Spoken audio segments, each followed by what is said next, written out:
외교적으로 해야 할 일이 있습니다. 북한을 미국이 다시금 테러 지원국으로 추가해야 됩니다. 여기 스테이트 워싱턴에서 오신 분 계십니다만은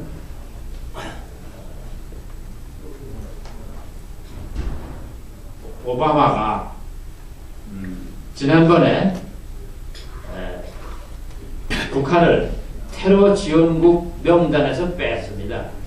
테러 지원국 명단에서 빠진다는 것은 테러 지원국 명단으로 인해서 북한의 제재가 가해지는 것을 풀어주는 겁니다. 이거를 버락 오바마가 지난번에 빼버렸습니다. 이유는 지난 1년 동안 보니까 테러 행위가 없다. 바로 뺀다 그랬습니다. 근데 그 배경은 저렇게 단순하다고 생각합니다. 버락 오바마의 기본 대외 정책은 어떤 적이라도 어떤 독자들라도 어떠한 말썽부리는 국가 지도자들과 나도 대화한다 이거. 그러다가 짓고 난 다음에 여러 가지 국제 상황이 그들과는 대화하기가 어려운 상황이기 때문에 물러선 상태고, 거기에다가 또 우리 로드햄 클린턴이 미 국무장관이 들어서 강력하게 로그 스테이트나 불량 국가들과의 대화를 하지 말라고 가로막고 있습니다. 기억하시는 분 있겠습니다. 클린턴 여사가 미국 민주당 대통령 후보로 나왔을 때 오바마하고 TV 토론을 했습니다. 근데 제가 여기서 CNN을 통해 직접 들었습니다. 오바마가 이랬습니다. 내가 대통령 되면은 어떤 독재들 간에 어떤 불량 국가들 간에 그들과의 평화를 위해서 그들을 옳은 길로 지도하기 위해서는 대화를 해야 된다고 했습니다. 그랬더니 로드햄 클린턴 후보가 이렇게 반박을 했습니다. 그런 것들하고 대화하면은 그런 나라들의 이 포악성을 키워주고 어떠한 평화의 길로 또 인도할 수 없다고 했습니다. 여기에 오바마가 또 대꾸를 했습니다. 그렇다면 그들과 대치만 하고 있을 거냐? 불량 국가들과 대치하면은 국제사회는 불안해집니다. 여기에 또 로드햄 클린턴이 전곡을 찌르는 재반격을 취하고 나섰습니다. 그렇다면 역사를 보라. 히틀러와 대화해서 평화를 얻었느냐? 평화 못 얻었습니다. 2차 대전만을 얻었을 뿐입니다. 히틀러하고 대화한 사람이 있습니다. 영국의 당시 총리였던 조셉 챔벌린이었습니다. 그는 히틀러하고 대화하고 난 다음에 영국 런던에 들어와서 이렇게 얘기했습니다. 다음은인가 10번지에서 2층 창문을 열고 기자들한테 이렇게 얘기를 했습니다. 내가 뮌헨에 가서 히틀러하고 담판을 진후에 금세기에 평화를 안고 돌아왔다 했습니다. 평화를 안고 돌아왔습니다. 김대중 대통령이 평양 가서 김정일 만나고 돌아온 다음에 한 얘기가 비슷합니다. 이 땅에 이제 전쟁은 없다. 그렇습니다. 그 해전이 3번이나 있었습니다.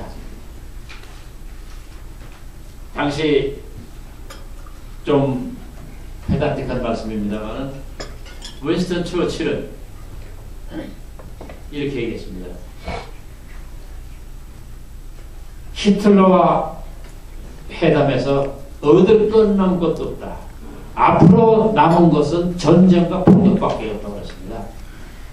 역시 윈스턴 처칠은 금세기 21세기 위대한 정치라서 현명한 정치가였습니다. 명석한 정치가였습니다. 이 점에 대해서는 조금 전에 김효옥 교수님이 말씀하셨습니다. 정치가는 멀리 봐라. 멀리 봐라. 안목이 있어야 된다. 히틀러는 안목이 있었습니다. 죄송합니다. 웨스턴 처치는 안목이 있었습니다. 따라서 오바마 정부는 북한을 다시금 테러 지원 국가로 규정해 줍니다. 다음, 이 국방백서에 대한민국이 북한을 주적으로 하는 걸 빼버렸습니다. 2004년부터 뺐습니다. 노무현 대통령이 뺐습니다.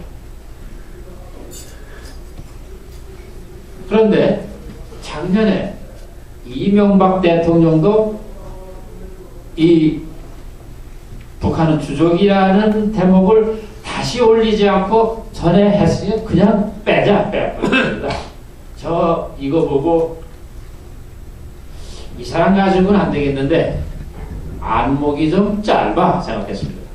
바로 제 앞에 계신 의정인 국방자와께서는 아마 그 당시 피가 거꾸로 솟았을 것으로 생각합니다. 두 번째는 북한이 이제 천안함 침몰 공격자라고 확인이 되면은 그에 대해 북이 사과하고 재발 방지 약속하고 그 천안함 수천억 되는 거 물어주고 다 끝날 때까지 북에 대한 경제적인 원적 일단 일체 끝내야 됩니다.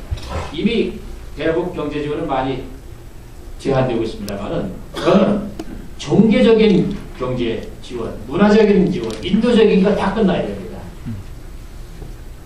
풋풋한 젊은 생명을 마구 죽이는데 무슨 인도입니까? 인도적인 것도 끝내야 됩니다. 인도적인 미명하에 매명하려고 북한에 뭐 주겠다, 쌀 주겠다, 혈압 환자 주겠다 하고 신문에 달라고 하는 그런 위선적인 짓을 하는 겁니다. 저는 그런 것 볼 때마다 비웃장이 상합니다. 다음에는 군사적인 보복을 해야 됩니다. 그동안 수없이 북한에서 남한을 상대로 군사 테러를 했습니다. 전면전쟁은 6.25 안 했습니다만 한데 그때마다 대한민국은 당당하게 응징을 하지 못했습니다. 응징한다고 큰 소리만 치다가 슬며시 5년에 남쪽 하늘에 떴던 이 무지개처럼 사라져버리곤 했습니다. 이유가 뭐냐?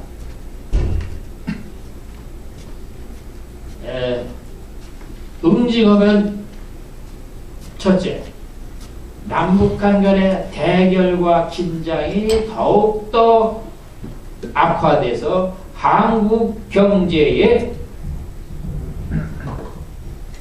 타격을 받는다. 이건 비굴한 짓입니다. 비굴한 말입니다. 이스라엘 1948년 건국에 지금까지 싸우고 있습니다. 경제 발전합니다. 지금도 우리도 그렇습니다. 저거 북한하고 한구탱에서 한 2, 3일 포 가지고 전투기 한다고 우리 경제가 어디 흔들리지 않습니까?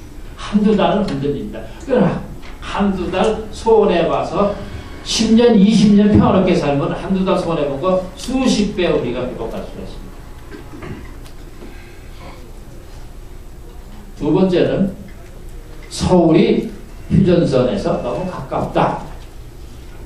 40km밖에 안 된다. 북한의 방사정포가 때리면은 맞는다.